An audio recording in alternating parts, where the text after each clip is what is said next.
si non si sciamotega. No, c'était ça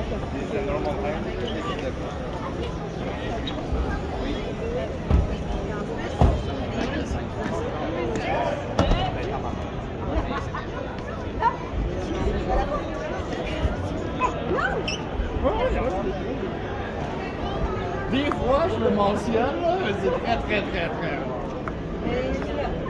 Mais, par exemple, je sais plus. Je suis comme, tu prépares une ligne ou une mort? Non, c'est pas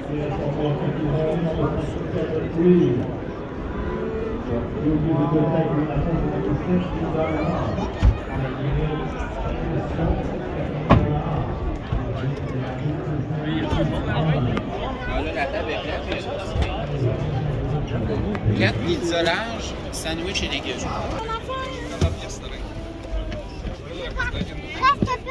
محمد برو جلو بزن.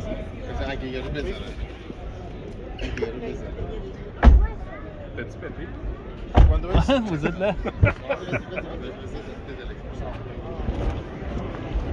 on va entendre ça là.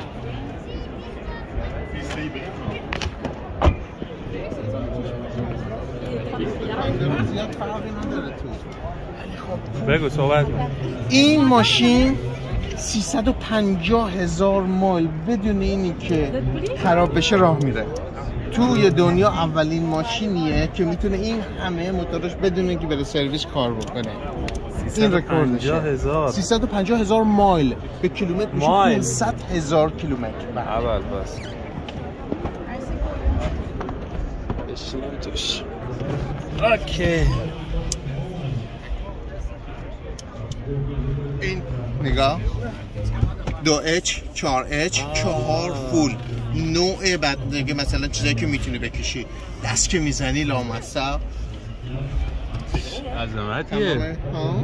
این خیلی خوش ساخته. اینو واقعا خوش آمد. آره. اینو خوش آمد. اینو میخوام.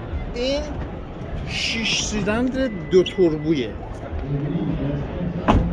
2 تا توربو داره. 6 سیلندر ولی 2 تا توربو داره. سکویا. یه جلوشو ببین